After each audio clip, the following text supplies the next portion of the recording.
my name is Vanessa Leck, and today's video is going to be about a topic that I care a lot about, and I used to do a lot of videos about, and I stopped. I did podcasts, I did videos years and years and years ago, and then I stopped because it was just a very stressful topic, and still is. That topic is the U.S. Department of Veterans Affairs, an organization that I have a very storied history with, to say the very least.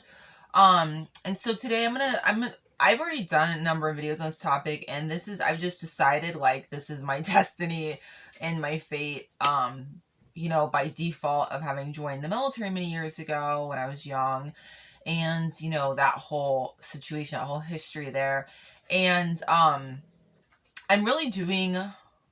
I've decided to do these videos, yeah, because I've accepted my fate and destiny, but also because of the fact that I believe that I need to really advocate for change and really need to advocate in a way that is constructive and meaningful for other veterans as well. I'm not speaking for other veterans. Everyone's experience is totally unique, 100%, but want to raise awareness about different topics related to the military community, specifically the U.S. Department of Veterans Affairs. And so I am going to just briefly touch upon some things today that I experienced today, literally, very real time.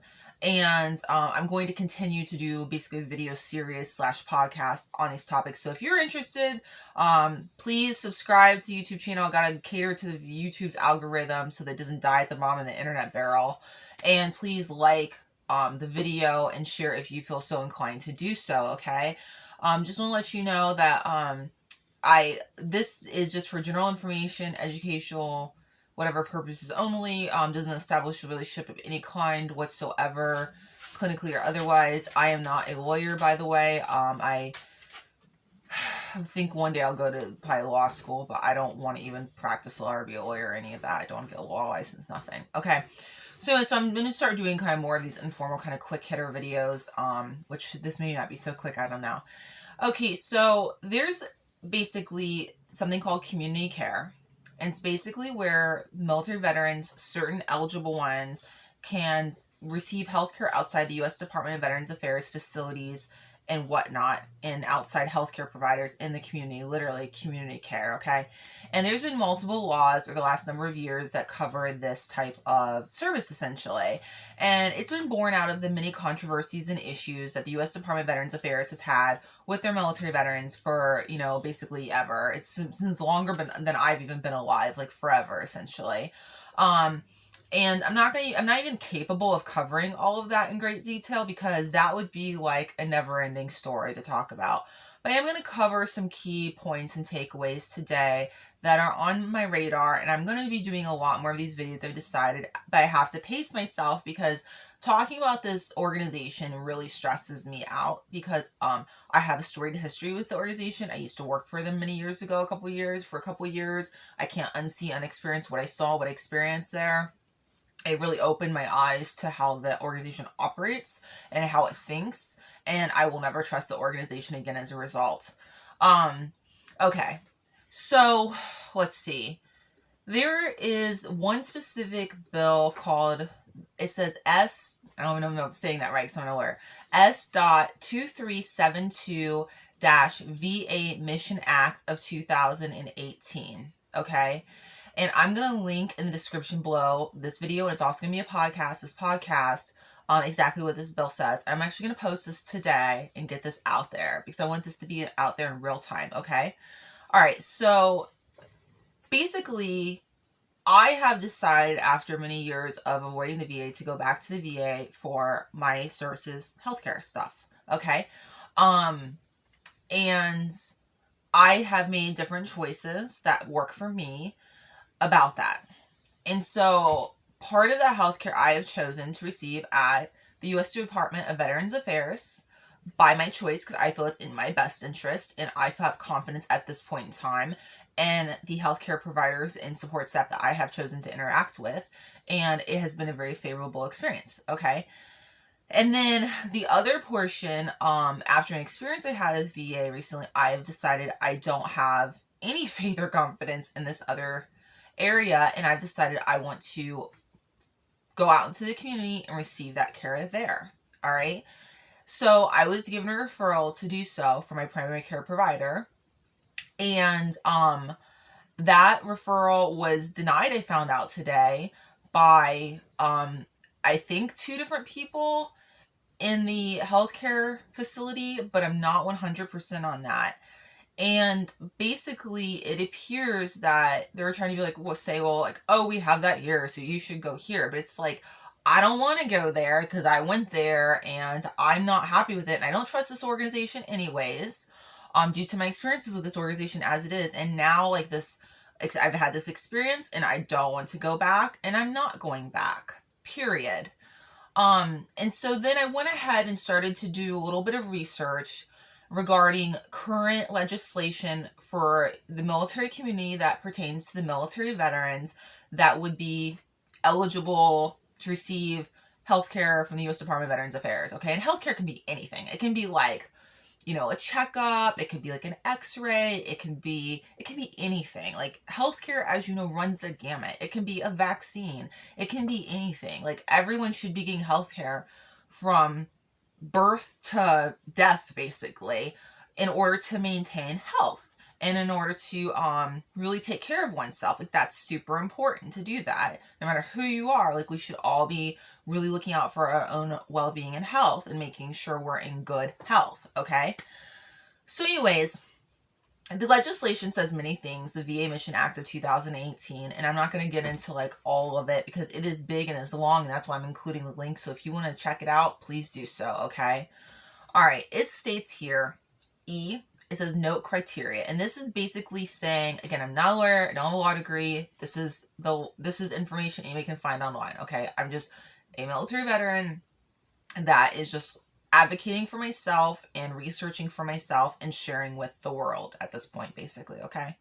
All right, and so it says here, the covered veteran and the covered veterans referring clinician agree that furnishing care and services through a non-department entity or provider would be in the best medical interest of the covered veteran based upon criteria developed by the secretary. Okay, so it's basically like, my understanding of that for like my situation is that basically my provider and I agree that this is a good plan of action, and so I should be able to go and do that, essentially, because I am a covered veteran, okay? And this is like within the realm of that law, all right? And so I have so many thoughts, basically, I want to share about all of this. And so some of my thoughts are, many years ago, before these laws existed where veterans could actually seek services outside of the VA, I was actually advocating online, video, podcast, all the things that I believed, and I still do, that military veterans should be able to choose when, where, and who provides their health care.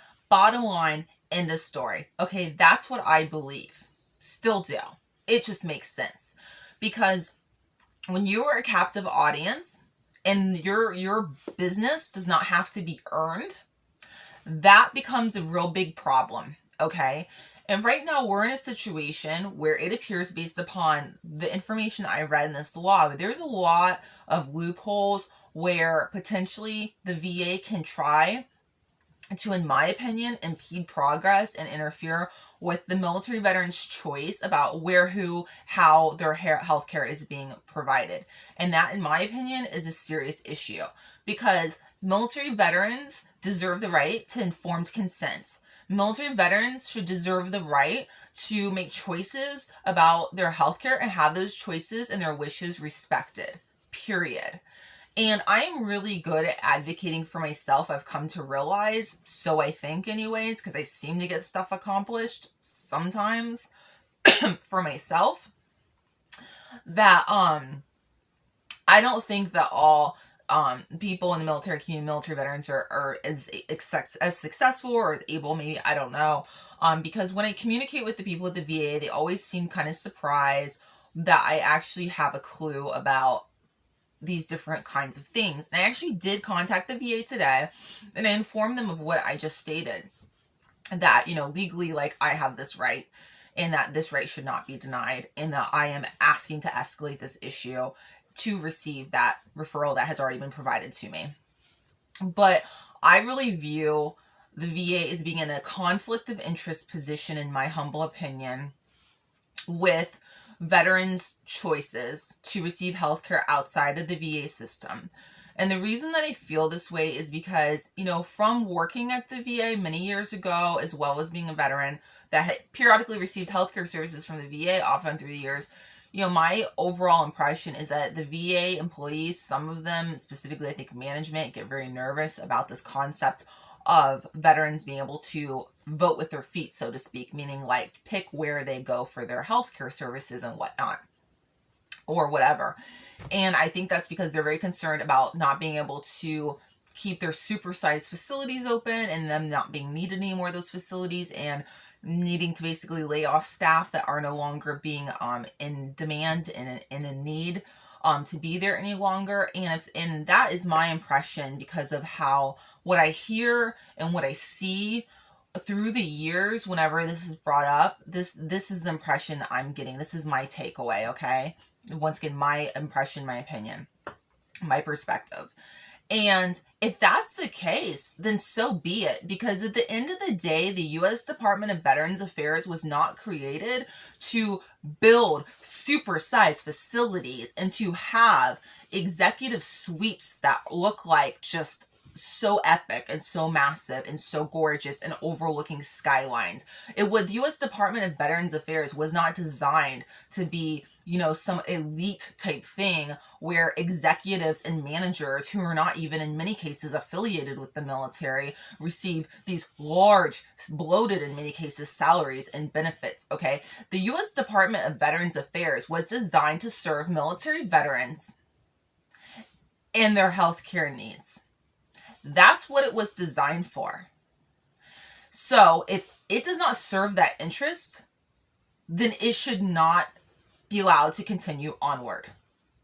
Period. So the natural progression is that veterans are choosing to receive healthcare elsewhere because it serves their best interest. Then by God, so be it. So if people need to be laid off, if facilities need to be closed, then by God, so be it. If that's what veterans choose. We as veterans, the veterans out there should have the right to choose. I've been saying this for years, and I'm not going to stop saying it because it's the truth. A part of receiving healthcare is being comfortable with where you're receiving your healthcare, with who is providing your healthcare, and when that healthcare is received. That is a part of respecting a person's wishes and informed consent, being able to have the information to provide that informed consent. And being a captive audience to any VA so that they can keep serving their managers, their executives, their payroll is not right. This is not an employment system, or at least it shouldn't be. This is a Veterans Affairs healthcare system. That's what this is.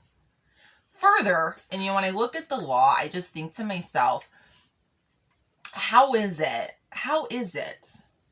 that this referral was denied? Because I just read the law, and based upon what I read in my unique situation, it should not have been denied. And so,